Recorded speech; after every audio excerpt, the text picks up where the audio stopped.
now we're going to get a quick mic test. Hey everyone. Hope everybody can hear me. It's been a hot minute since we've done a live stream, but welcome back. It's good to be back, and we have a lot to talk about. I was going to make a video on this, and I probably still will, but as I warm up the stream and get started with the questions, and as everyone gets warmed up asking their questions, I'll kind of walk through what the plan is here. So it's been a while. I don't do live streams nearly as often as I used to, but I usually do them when there's something really important happening in the market, which I think this is a very important time in the world of cryptocurrency. So I'm going to zoom out just a little bit so that everyone can kind of see the big scale of what I see of crypto. And obviously we'll have to do a little bit of adjustments here, but we'll talk about that in just a second here. So with the cryptocurrency market dumping, I was gonna make a video on this, and I actually had a video that I made talking about the next cryptocurrency crash, and it was supposed to go out on Wednesday, but I edited it and I didn't have a thumbnail for it, so I never uploaded it. And then Thursday came around and Friday came around, and now it's Saturday, and I just never uploaded the video. And ironically, cryptocurrency crashed since then, so the video was no more good to post. But what I'm going to do today in the live stream is go over what I was going to talk about in that video, and after the live stream I might even remake that video and then give like an updated version of it and post it maybe tomorrow morning or something like that. But if you're watching the live stream, then you'll get kind of I guess info on that before it comes out. You'll kind of get the precursor and that information ahead of time. So there's one thing I want to talk about today is the use of the word black swan events, what's happening in the fundamentals of the market right now, because both the stock market and the crypto markets are both taking quite the tumble. And then also talk about this most recent cryptocurrency crash and how the global pandemic has been affecting that.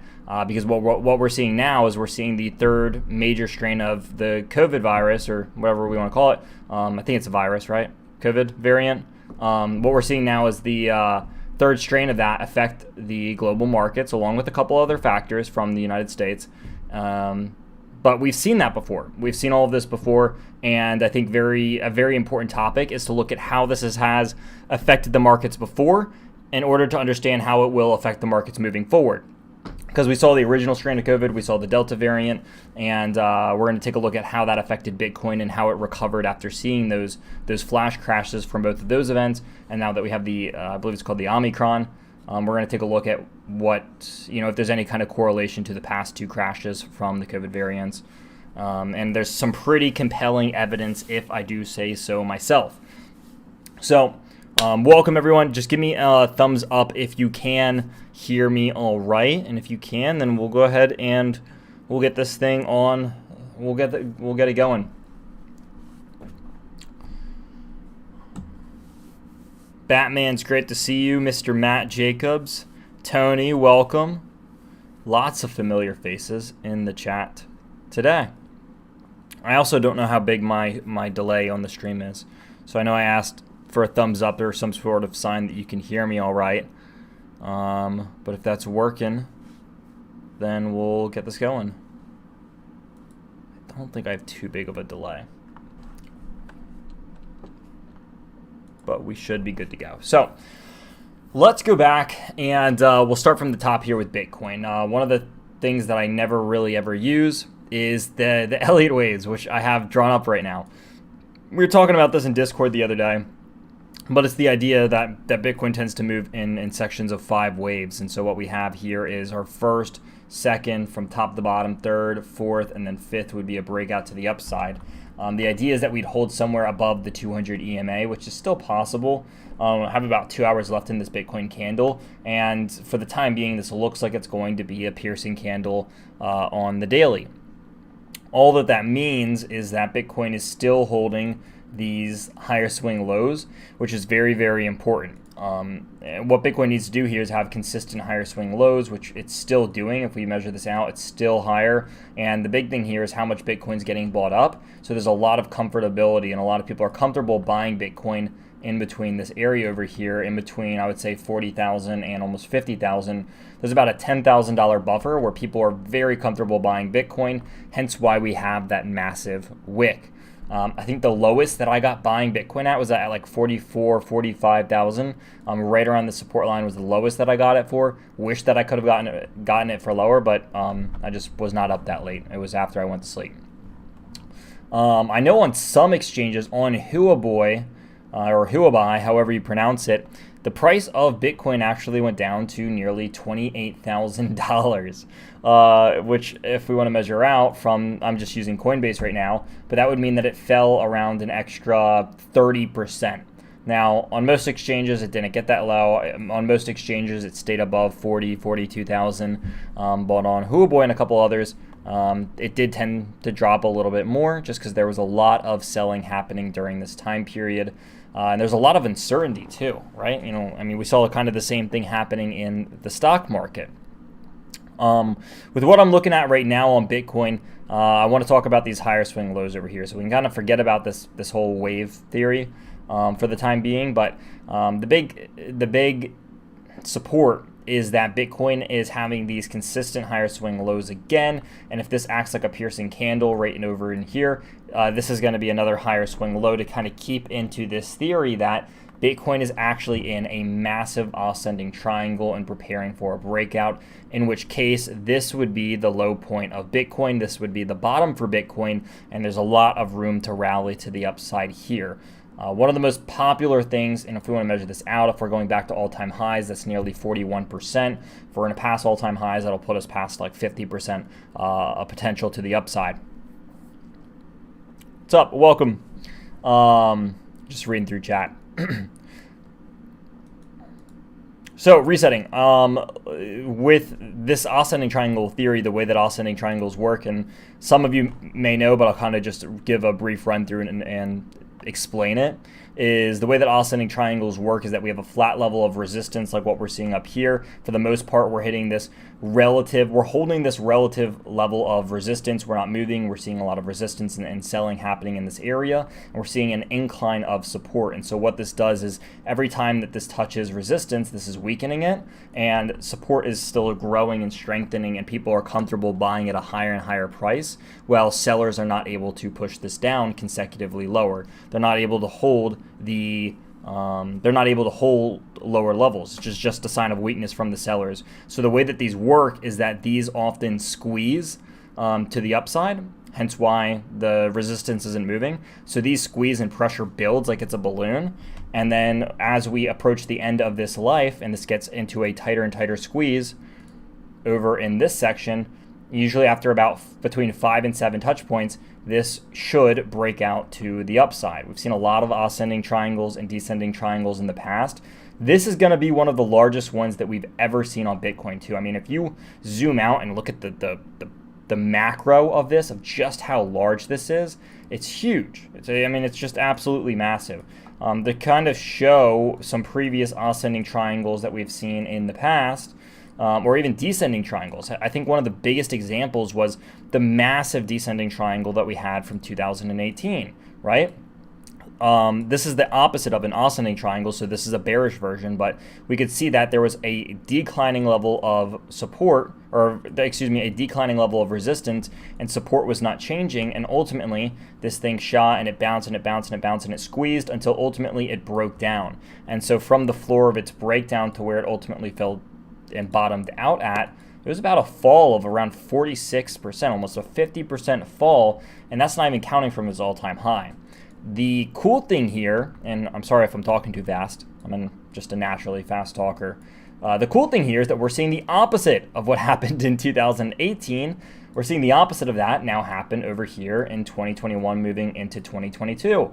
We have the inclining level of support with a very solid state of, for the most part, a very solid state of resistance.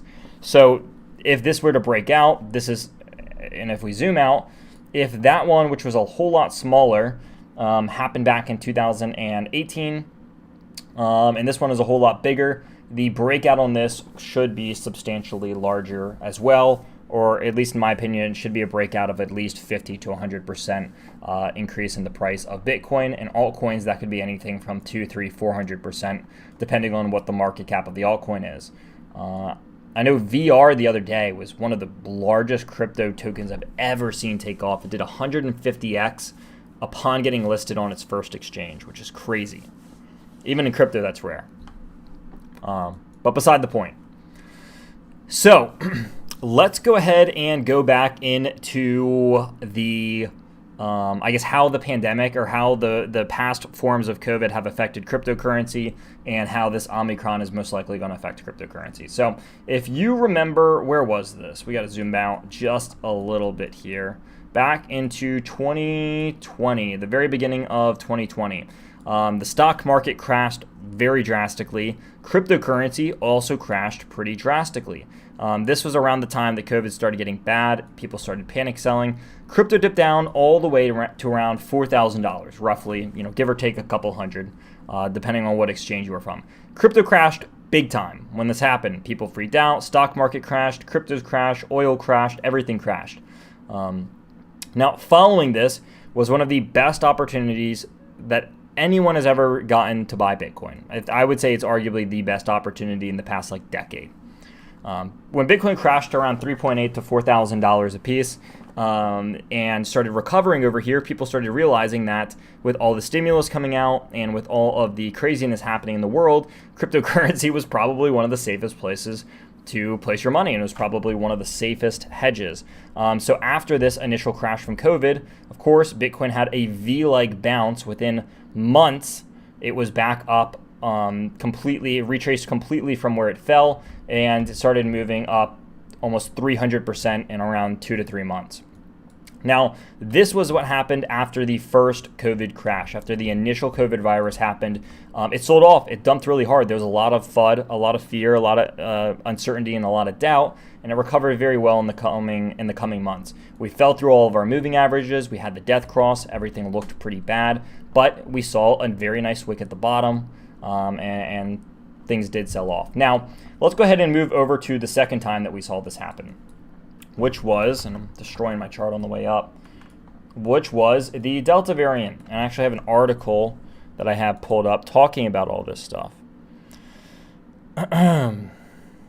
When was this article from?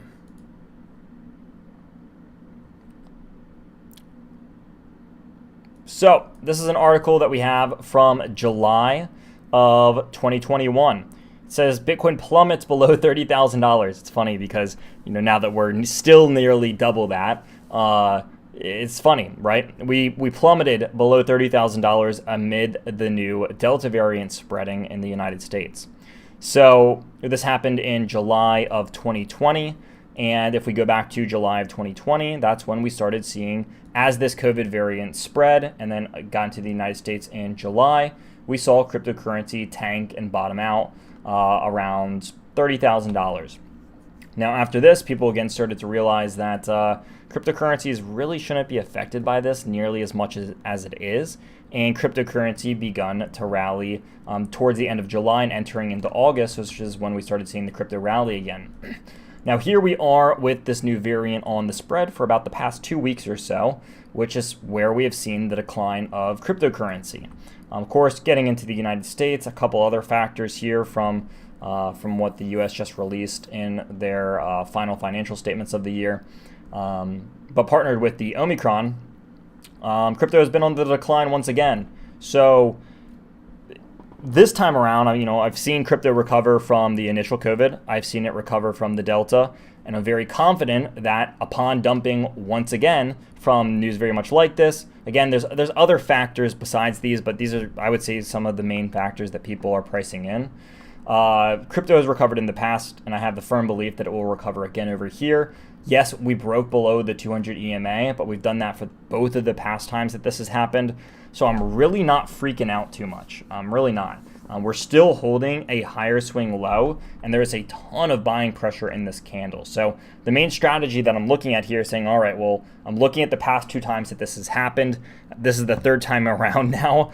If the past 2 times, which are debatably, arguably worse than the current time, this should be a really good buying opportunity for Bitcoin, and that's exactly the way that I'm viewing it. So as long as Bitcoin is at these prices and crypto as a whole, I'm doing as much buying of Bitcoin and Ethereum especially as I can.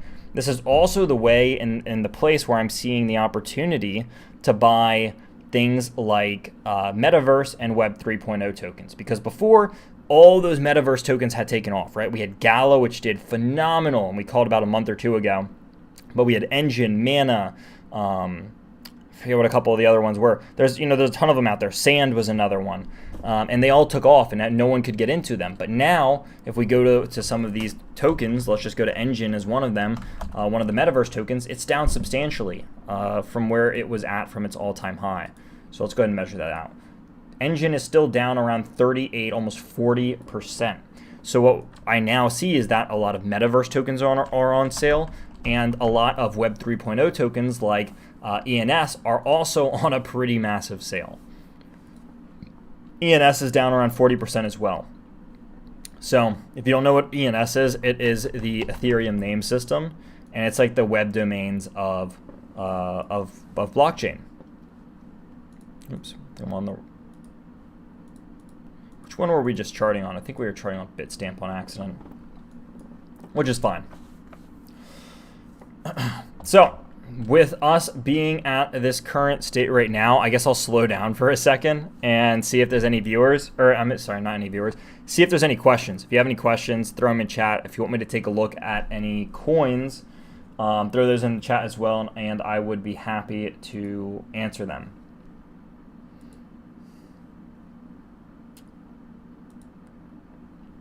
All right, I know some people in Discord were asking questions. I think one of the things that people wanted me to look at over here was XRP, and I believe there was another one as well. Maybe the Ethereum chart was the other one.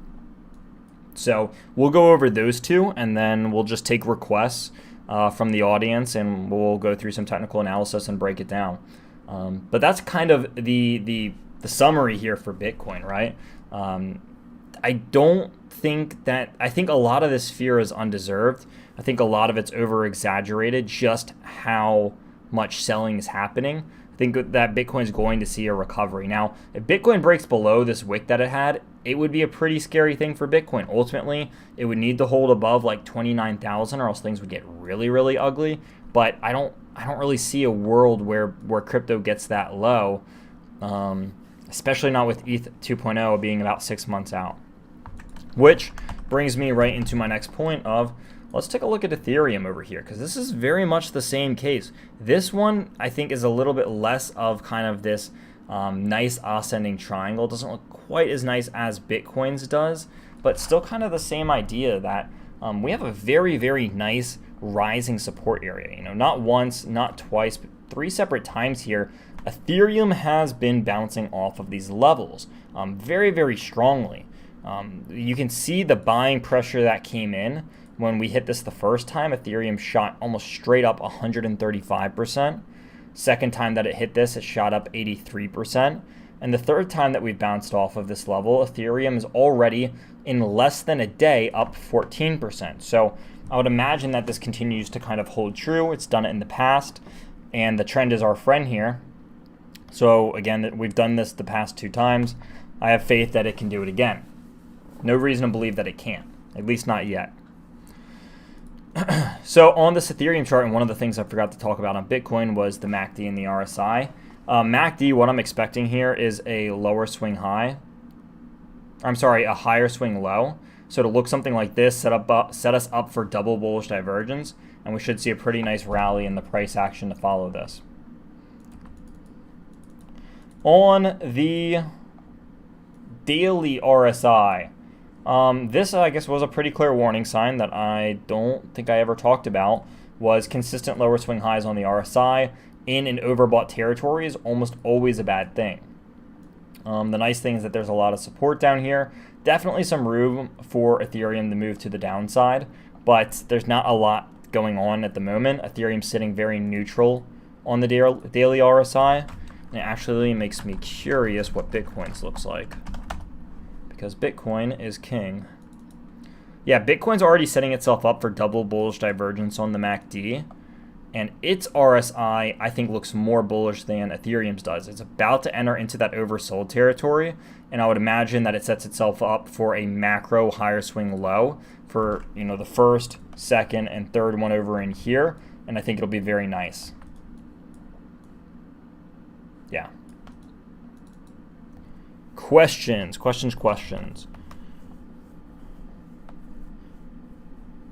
It's who it be. How does Sand and RMRK look? RMRK. I'm not too familiar with that one. RMRK. I'm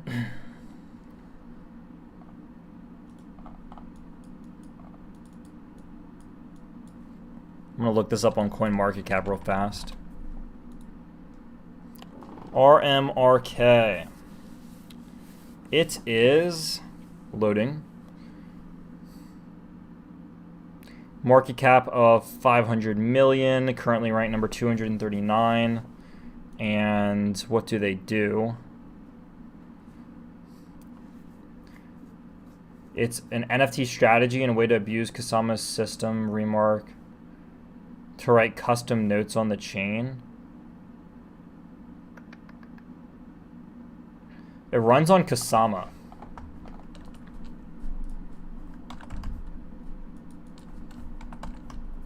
What's Kusama at right now? Number 56. Huh, interesting. Well, that's cool. So the chart of this, let's look at that. Chart of this is looking pretty solid.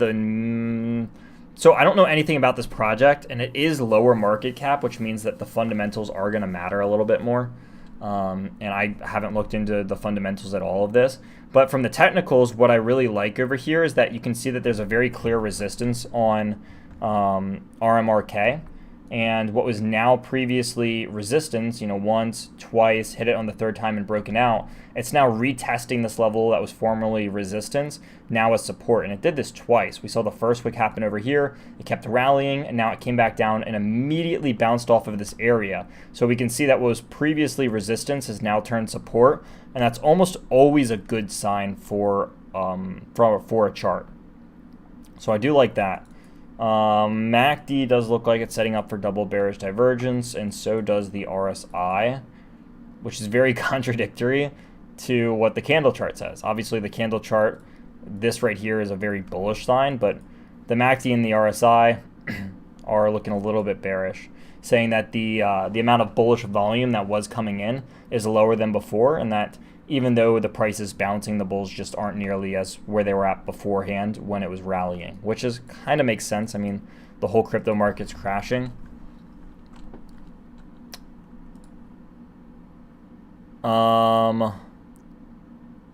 Sand, something that I owned for a while. Did really good. Sand bouncing beautifully off of the 50 EMA on the daily chart. This yellow band over here, still having quite the nice rally. Actually didn't dump too, it dumped really bad, but it recovered really well. Still only down about 30% from its all-time high. Dumped all the way down 55%, but as soon as it hit that 50 EMA, had a beautiful bounce. There's a lot of rumors that Sand is trying to collaborate with Facebook in creating the metaverse. I believe it was either Sand or Mana, but both of those are very strong projects. Sand is, honestly, the technicals of this don't look too bad. Still pretty far on the upside, but I think that's just because of how it's recovered so well. I think this might be the best recovery that we've seen in the market. It bounced 55% in a day. That is crazy. That is a ton. Now I'm curious about Mana. Yeah, Mana doing very, very similar to Sand. Not nearly as big of a bounce. It's pretty close, about 10% less. Did a 45% bounce and bounced right off of that 50 EMA. So lots of buying pressure over here. I am still a little bit skeptical. I don't know. It's hard to say. It's a very parabolic chart, meaning it went up really fast. There's not as much support. It could come down very fast, and you could get really burnt on something like this. I think that these are like almost high-esque risk, high rewards I would love to see this get back and buy these things closer to a moving average. I want to buy these closer to the moving averages. Maybe it's going to take time for those moving averages to come and catch back up.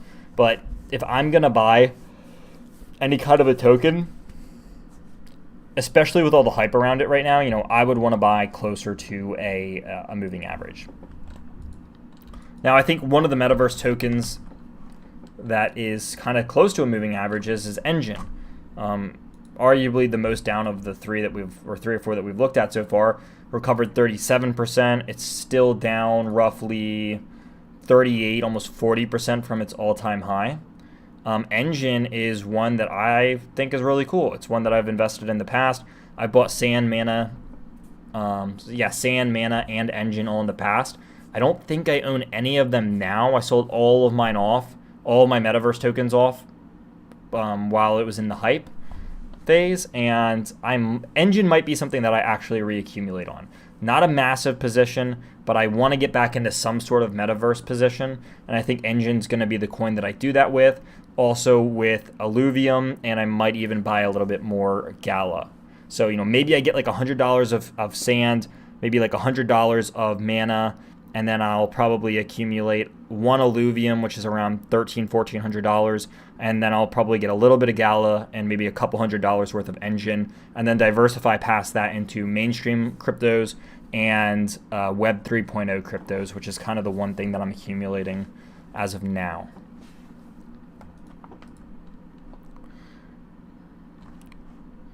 How does meta game space for NFTs? I thought it was rose with Facebook. I thought it rose with Facebook. Yeah, I'm not sure. There's a lot of rumors, but I don't know if anything's been confirmed, at least not yet. So back to XRP. I think that was the one thing that we didn't talk about, but someone in Discord actually asked that we do some sort of video on XRP. So I have quite the controversial opinion on XRP, and some people love me for it and some people hate me for it. It's just how it is. I would say I'm pretty neutral on it for the most part. However, this channel years ago, this channel started out as such an XRP fanboy channel. It really did. For the first 2 years, I was extremely a fanatic about XRP. The problem here is that they're one of the only mainstream cryptocurrencies to not come close to their all-time high in the greatest rally in cryptocurrency history. The crypto market cap is at an all-time high. The altcoin market cap's at a massive all-time high, yet XRP is nowhere close to touching its all-time high. And you could argue that that's because of the lawsuit, but regardless, I don't see that as a good sign of strength, that something, even if they believe it to be true, clearly not enough people believe that it has enough value, because it's not even close to where it was 4 or 5 years ago. So that's a really scary thing for me, is that we're in the greatest cryptocurrency rally in history, the greatest altcoin bull market in history, and XRP is still far, far, far, far from its all-time high. And that's just being a realist. Again, I was one of the most bullish people in crypto on XR. I made a million videos about it. Back in 2017, 2018, 2019, even 2020, I made some videos on it. But, this thing would need to increase almost 300% just to get back to its all-time high, meaning that it's down almost 75% from its all-time high still. And the biggest bull market in crypto history, and the biggest altcoin market. Now again, there is all the SEC stuff going on. I understand that the United States really has a hard time getting a hold of it right now, but there's still most of the rest of the world that has a pretty easy time purchasing XRP. Not the entire world, but a lot of the world can still purchase XRP. And, here it is, below $1. That's, it's a love-hate relationship. As one of the person, it used to be by far the largest crypto coin in my portfolio used to be XRP. Hands down. I had more XRP than I had of Bitcoin, and it's prime. And, made some great money off of it. But I have to be a realist here and say, all right, why is everything else rallying so hard? And why is it still down 75% from its all-time high in one of the best bull markets ever? So, I don't know. That's just me being real. I think it's hard to justify. I could understand if it was down, maybe it touched its all-time high and then it came back down, or it got near it. But I mean, maybe it's down 25, 30, 40, 50%. But 75% is a lot, man. I mean, that's a lot. Especially right now. All right. Probably because BitBoy is the only fan pumping it. BitBoy. Yeah, BitBoy, he's a nice guy. He really is. He's a truly nice guy.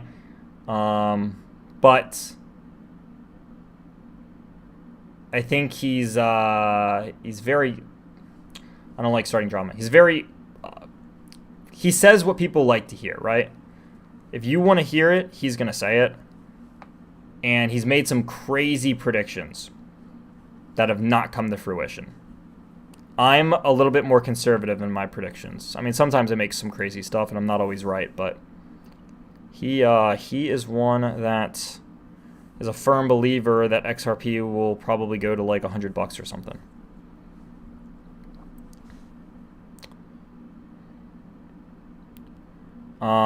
Ripple constantly dumps on retail. Batman called it XPIS.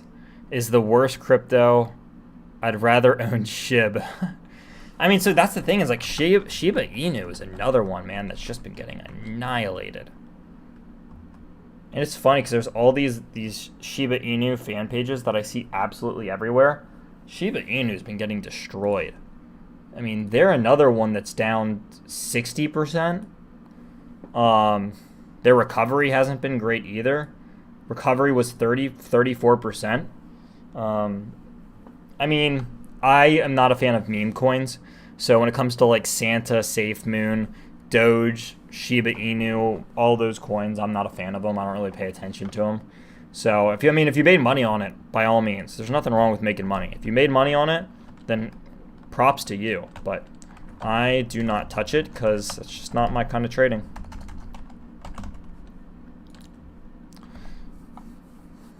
It's funny, XPIS is the worst crypto. I'd rather own SHIB. Yeah, I mean, it's to everyone their own. Everyone has their own trading style.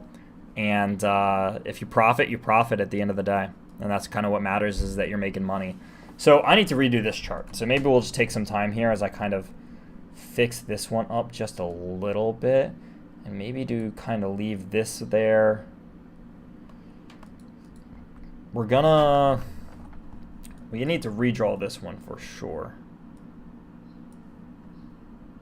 And it's funny actually, because now that I'm looking at this chart looks a whole lot different on the Coinbase than it does on Bitstamp. On Bitstamp, this still looked like it was very much an ascending triangle. And like maybe we can still kind of make it work in here.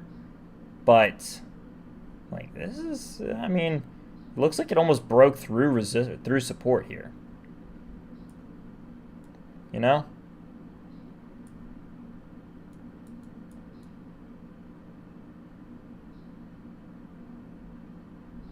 So let's go there. What happens? 30K? What happens first? 30K or 90K?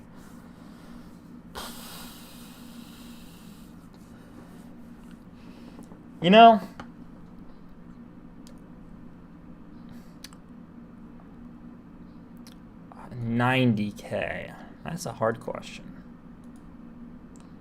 90K would be 85% to the upside. 30K would bring us 37% to the downside. I would say, let's look at some macros, right? Let's do it.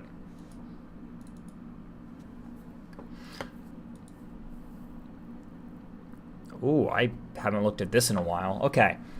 I have got to make a video on this thing. I've made a video on this in forever. This is one of the most beautiful, I'm telling you, the 3-day and the 1-week charts are slept on. If you don't look at them, Not financial advisor, but they're awesome. They're the stuff. They have predicted so much.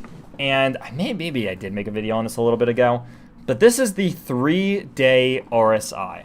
And what this shows is a bull market that has been accurate since like 2017, 2018. And so what we've seen is that we bounced off of this line from support to resistance, back to support, back to resistance, back to support, and now look where we're going, right? We are right by support, which means that this could arguably be one of the, I've said it before, this could arguably be, nothing is for certain, one of the best opportunities to buy cryptocurrency in our lifetime. We've seen a great run, right? The crypto market cap and where it's at right now is still a fraction of what it could be.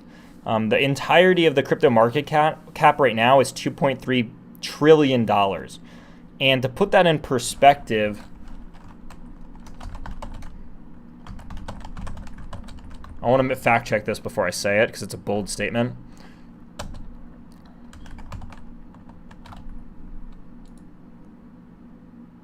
Okay.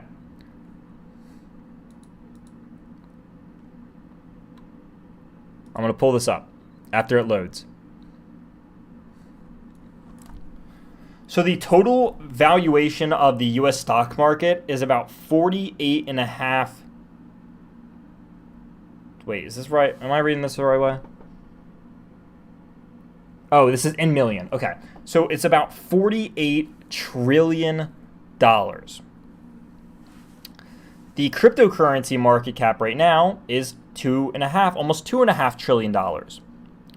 So what this means, and I'm horrible at math when it comes to stuff like this, but if the current valuation of the cryptocurrency market is about $2.5 trillion and the total valuation of the stock market is $48.5 trillion, I'm very confident in saying that cryptocurrency can be worth at least half of what the stock market's value is, especially as we move into the future, as decentralized applications and smart contracts and NFTs and Web 3.0 and the metaverse, and as all this stuff progresses, I'm willing to say that in the future, with all this, the cryptocurrency market cap can be at least half of what the stock market is. There's equally as much value. There's companies being built on both of them. The difference here is that one of them is arguably superior in technology. There's a lot of scalability here, and there's a lot of what people want to see with decentralization, and a lot of it solves a lot of problems. So there's a lot of people who argue that it can do more than what the stock market does.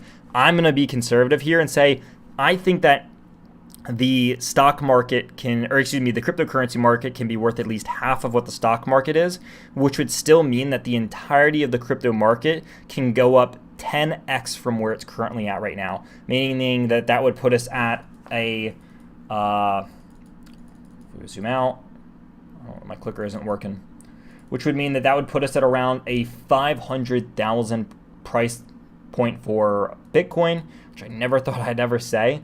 And that would put us at even larger for a lot of those altcoins. A lot of those altcoins would be even larger than that. I mean, you'd have things like Bitcoin 10xing. You might have Ethereum 13, 15xing. You might have something like Polkadot 20xing, just because their market caps are a lot lower.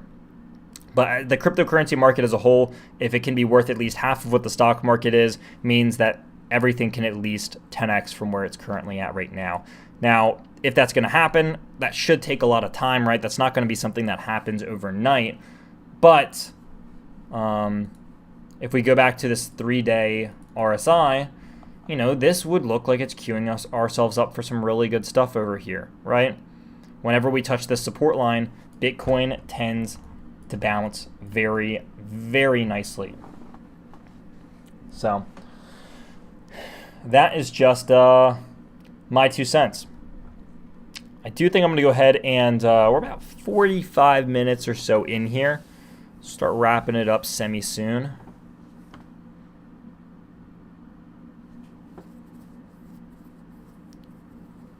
What about the market cap of Bitcoin to gold?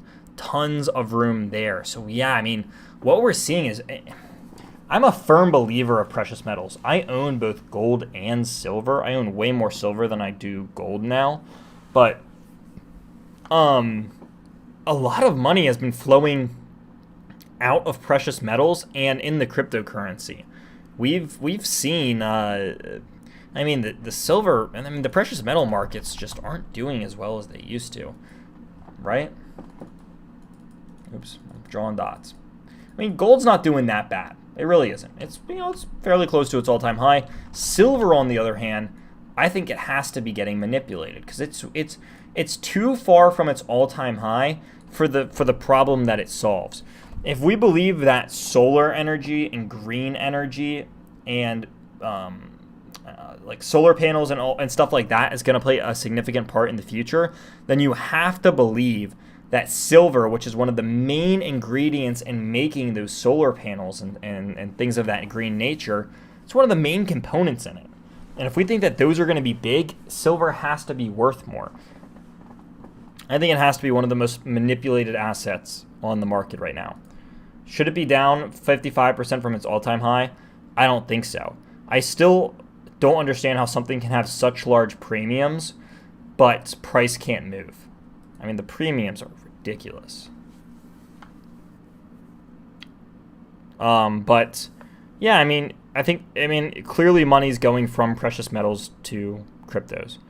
It's I think both are great, right? You have physical and you have virtual gold, and I think that they work side by side. You have to have a spot ETFs to start taking with the stock market. Yeah, you're right about the ETF thing. So what are your top 5 holds for this cycle? My silver holding sucks. I want to sell it all. I thought about it the other day. I was like, dude, do I want to sell it all for Bitcoin or not for, just for crypto? And I almost did it. But then I was, I like being diverse. I like having money in stocks and in crypto and in precious metals and in everything. So I'd kind of kick myself if I lost diversity. So I'm keeping it. I'm not selling mine. It's just safer. I play things kind of safe. Sometimes reckless, but I try to stay safe. What are my top 5 holds? Well, I'll tell you what my actual top 5 holds are. Let's pull it up. I have a stat breakdown on my phone.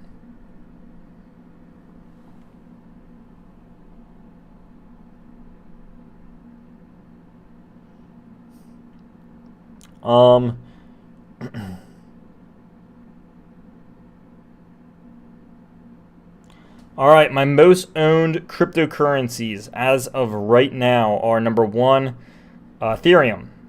Number 2, Bitcoin. Number 3 is Solana. Number 4 is Illuvium. And number 5 is BAT. After that, we have Polkadot, Chainlink, and some others.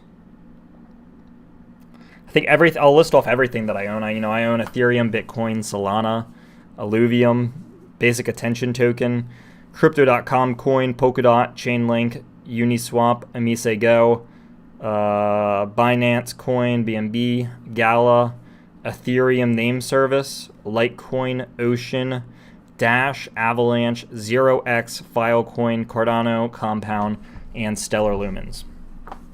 And that is my crypto portfolio. Now, the coins that I think have the most upside potential are, if I'm going risky on this, ENS, ILV, those are probably the riskier ones.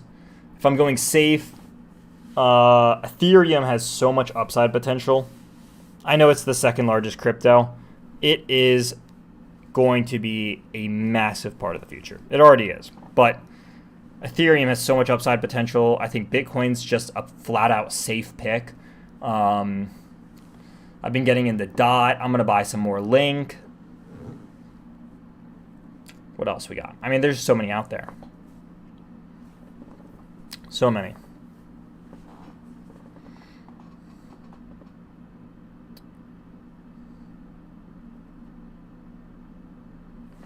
Tradable gold is only 4 trillion. Silver definitely being manipulated. I mean, yeah, I mean, look at the lawsuits of big banks. If you do any kind of a search into how the precious metal markets have been, like, I mean, JP Morgan and a bunch of those places have been in so many lawsuits over precious metal manipulation. You know, now it's supposed to be done, but like, if you've done it before, there's always going to be the question, you know, would you do it again? 100 paper ounce for every real ounce. Yeah, I mean, crazy. It's not as easy to sell silver either, so there's that. Physical silver anyways, yeah. Metaverse tokens have taken the momentum from Link and Dot. Yeah, I mean, they have. I mean, ultimately the goal here is I want to get things like Link, Dot, Metaverse tokens, Web 3.0 tokens, and then foundational tokens as well. And I want to have a pretty solid split between like all of them. Like, I want to accumulate so I have a portfolio of all of them. And that way when one runs, it'll pay. And I'm not putting all my eggs into one basket.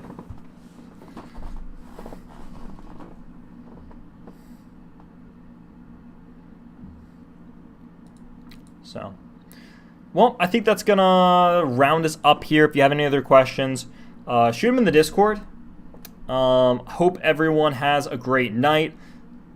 I will be watching some UFC and cooking some dinner here. And signing off here from good old Florida, United States at 6 p.m. Eastern Time. If you guys have any questions, shoot them in the Discord and we'll get those answered as soon as possible. That's my crypto analysis here. Needless to say, I'm very bullish on cryptocurrency. And I'm going to continue to buy the dip. In fact, I will actually be buying more in just a moment, probably right after I hop off here. So I'll post what I'm buying in Discord. All right. I'll see you, everyone.